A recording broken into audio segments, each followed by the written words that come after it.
Hello students, ഇന്ന് നമ്മൾ എടുക്കാൻ പോകുന്ന ടോപ്പിക് എന്ന് പറയുന്നത് ഡൊമസ്റ്റിക് ലോജിസ്റ്റിക് മാനേജ്മെൻറ്റിലെ ഒന്നാമത്തെ മൊഡ്യൂളിലെ 4ാമത്തെ യൂണിറ്റാണ് element of logistic. The element of logistic including survival important function that is work together to make the entry supply chain smoothly and efficient. അപ്പോൾ ലോജിസ്റ്റിക്കിൻ്റെ എലമെൻറ്റ് യൂസ് ചെയ്തിട്ട് നമുക്ക് ഫങ്ഷൻസ് വർക്ക് ഇതൊക്കെ ഫങ്ഷൻസൊക്കെ ഇമ്പ്രൂവ് ചെയ്യാനും അതുപോലെ തന്നെ സപ്ലൈ ചെയിൻ സ്മൂത്തായിട്ടും എഫിഷ്യൻ്റായിട്ടും നടത്താനൊക്കെ ലോജിസ്റ്റിക് എലമെൻറ്റ് യൂസ് ചെയ്തിട്ട് പറ്റും. മെയിൻ എലമെൻറ്റ് ഓഫ് ലോജിസ്റ്റിക് ആണ് നമ്മൾ നോക്കുന്നത്. ഒന്നാമത്തത് ട്രാൻസ്പോർട്ടേഷനാണ്. This is the movement of goods from one place to other, road, rail, air or sea. It is one of the most important part of logistics. Choosing the right mode of transport helping in reducing cost and delivery time.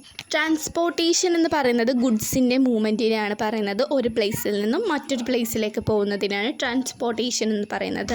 അങ്ങനെ നമ്മൾ goods ഒരു പ്ലേസിൽ നിന്ന് മറ്റൊരു പ്ലേസിലേക്ക് എത്തിക്കാൻ എന്താണ് use ചെയ്യുന്നത്?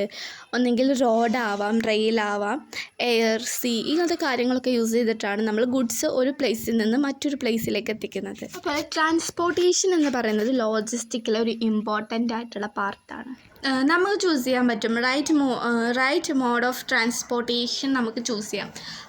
അത് നമ്മളെ എന്തിനു ഹെൽപ്പ് ചെയ്യും? കോസ്റ്റ് റെഡ്യൂസ് ചെയ്യാനും അതുപോലെ തന്നെ ഡെലിവറി ടൈം റെഡ്യൂസ് ചെയ്യാനും പറ്റും. ഇപ്പോൾ നമുക്ക് ചെറിയൊരു സാധനം അടുത്ത് എങ്ങോട്ടേലും എത്തിക്കണമെങ്കിൽ നമുക്ക് ഏത് യൂസ് ചെയ്യാം? 2 വീലേഴ്സ് യൂസ് ചെയ്യാം. എന്നാൽ ഒരു ലോങ് ഡിസ്റ്റൻസിലൊക്കെ നമുക്ക് കുറേ അധികം സാധനങ്ങൾ കൊണ്ടുപോകണമെങ്കിൽ വല്ല കണ്ടെയ്നറോ അങ്ങനത്തെ ട്രാൻസ്പോർട്ട് നമുക്ക് യൂസ് ചെയ്യാൻ പറ്റും. ഓക്കെ, രണ്ടാമത്തെ പോയിൻ്റാണ് warehousing. Goods are stored in warehouse until they are needed. Warehousing helping in managing supply and demand, protecting goods and keeping extra stock daily.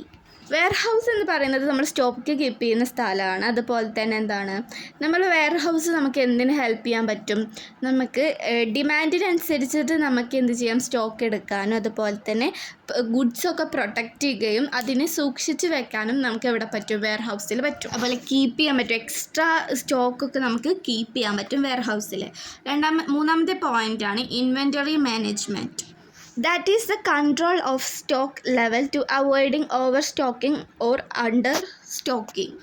Inventory management എന്ന് പറയുന്നത് എന്താണ്? നമ്മൾ ഗുഡ്സിനെ control ചെയ്യാണ്. ഇപ്പോൾ നമ്മൾ over സ്റ്റോക്കിങ്ങും avoid ചെയ്യുക, under സ്റ്റോക്കിങ്ങും.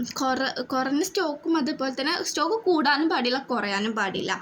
അത് control ചെയ്യുന്നത് ഇൻവെൻ്ററി മാനേജ്മെൻ്റ് ആണ്. നാലാമത്തേതാണ് ordering processing.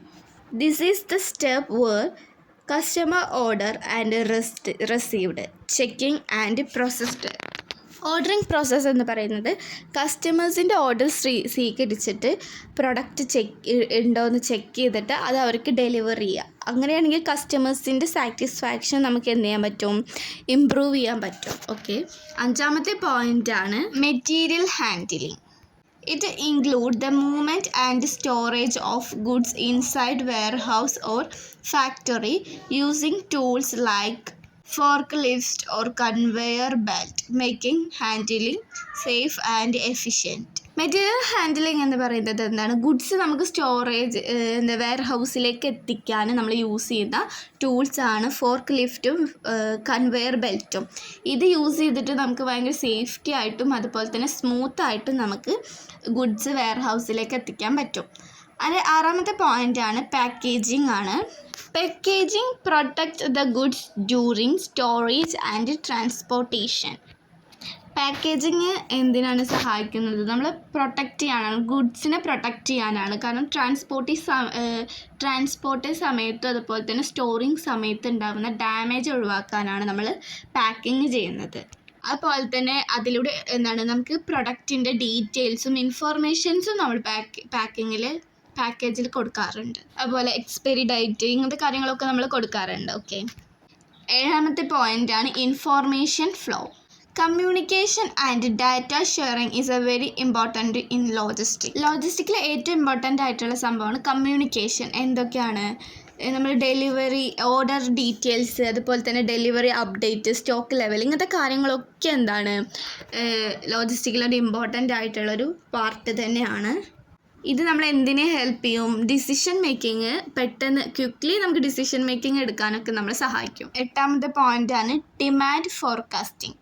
That is mean predicting future customer demand based on past data. ഇത് helping in planning inventory, production and transport. Demand forecasting എന്ന് പറയുന്നത് കസ്റ്റമേഴ്സിന് ഇനി എന്താണ് ഫ്യൂച്ചറിലേക്ക് ആവശ്യം എന്നത് പ്രെഡിക്റ്റ് ചെയ്യാണ്. എന്തിൻ്റെ ബേസിൽ? പാസ്റ്റ് ഡാറ്റയുടെ ബേസിൽ, കഴിഞ്ഞു പോയ ഡാറ്റയുടെ ബേസിലാണ്. ഇത് നമ്മൾ എന്തിനു ഹെൽപ്പ് ചെയ്യും? ഇൻവെൻ്ററി പ്ലാൻ ചെയ്യാനും പ്രൊഡക്ഷനും ട്രാൻസ്പോർട്ടേഷനും ഒക്കെ യൂസ് ചെയ്യാം. 9ാമത്തെ പോയിൻ്റാണ് പ്രൊക്യൂർമെൻറ്റ് എന്ന് പറയുന്നത് പ്രോസസ്സാണ്. എന്ത് ചെയ്യാണ്? ബൈയിങ് റോ മെറ്റീരിയൽസ് ബൈ ചെയ്യുക, അതുപോലെ തന്നെ ഗുഡ്സ് ഫ്രം സപ്ലയർ. സപ്ലയറിൻ്റെ അടുത്ത് നിന്ന് ഗുഡ്സും റോ മെറ്റീരിയൽസും ഒക്കെ എന്ത് ചെയ്യാണ്? വാങ്ങുക. അതാണ് എന്ത് പറയുന്നത്? പ്രൊക്യൂർമെൻറ്റ് എന്ന് പറയുന്നത്. പ്രൊക്യൂർമെൻ്റ് ഒരു സിസ്റ്റമാണ്. അതിൽ എന്തുണ്ടാവണം? റൈറ്റ് ക്വാളിറ്റിയിൽ, റൈറ്റ് ക്വാണ്ടിറ്റിയിലും, റൈറ്റ് കോസ്റ്റിലും എന്ത് ചെയ്യണം? നമുക്ക് റോ മെറ്റീരിയൽസ് അവൈലബിൾ ആയിരിക്കണം. അടുത്ത പോയിൻ്റാണ് customer service. Providing timely delivery, easily return and solving customer problems. Customer service എന്ന് പറയുമ്പോൾ ടൈംലി എന്ത് ചെയ്യുക? പ്രൊഡക്റ്റ് ഡെലിവറി ചെയ്യുക, അതുപോലെ തന്നെ ഈസിലി റിട്ടേൺ ചെയ്യുക, അതുപോലെ തന്നെ സോൾവിങ് കസ്റ്റമർ പ്രോബ്ലംസ്, കസ്റ്റമേഴ്സിൻ്റെ പ്രോബ്ലമൊക്കെ സോൾവ് ചെയ്യുക. ഇതിലൂടെ നമുക്ക് എന്ത് പറ്റും? ഒരു ഗുഡ് കസ്റ്റമർ സർവീസ് ബിൽഡ് ചെയ്യാനും, അതുപോലെ തന്നെ ഒരു ട്രസ്റ്റ് ഉണ്ടാക്കിയെടുക്കാനും നമുക്ക് പറ്റും. ഒരു വിശ്വാസം ഉണ്ടാക്കിയെടുക്കാനും പറ്റും. അടുത്ത പോയിൻ്റാണ് reverse logistic. It deal with the return of goods from customer due to damage, repair, recycling. Reverse logistic എന്ന് പറയുന്നത് കസ്റ്റമർ സെല്ലർക്ക് എന്ത് ചെയ്യുകയാണ്? പ്രൊഡക്റ്റ് തിരിച്ചു കൊടുക്കുകയാണ്. കാരണം ഒന്നെങ്കിൽ വല്ല ഡാമേജ് ഉണ്ടായിരിക്കാം, അല്ലെങ്കിൽ എന്തെങ്കിലും റിപ്പയർ ആക്കാനോ എന്തെങ്കിലും പ്രോബ്ലം ഉണ്ടാകുമ്പോൾ കസ്റ്റമർ എന്ത് ചെയ്യും? കസ്റ്റമർ പ്രൊഡക്റ്റ് സെല്ലർക്ക് തന്നെ തിരിച്ചു കൊടുക്കും. അതാണ് റിവേഴ്സ് ലോജിസ്റ്റിക് എന്ന് പറയുന്നത്. ഇതിലൂടെ എന്തുണ്ടാക്കാം? ഒന്നെങ്കിൽ നമുക്ക് എന്ത് ചെയ്യാൻ പറ്റും? നമ്മൾ റീഫണ്ട് ചെയ്യാം, ഇങ്ങനെയൊക്കെ ചെയ്യും. ലാസ്റ്റ് പോയിൻ്റാണ് distribution ensure goods reach the final consumer or retailers from the warehouse. പ്രൊഡക്ഷനൊക്കെ ശേഷം എന്ത് ചെയ്യും? ഫൈനൽ ഗുഡ്സ് കസ്റ്റമേഴ്സിലേക്കോ റീറ്റെയിലേഴ്സിൻ്റെക്കോ എത്തിക്കണം. ആ എത്തിക്കുന്നതിനെയാണ് നമ്മൾ ഡിസ്ട്രിബ്യൂഷൻ എന്ന് പറയുന്നത്. ഒരു ഗുഡായിട്ടുള്ള ഡിസ്ട്രിബ്യൂഷൻ സിസ്റ്റം എന്ത് റെഡ്യൂസ് ചെയ്യും? ഡെലിവറി ടൈമും കോസ്റ്റും റെഡ്യൂസ് ചെയ്യും.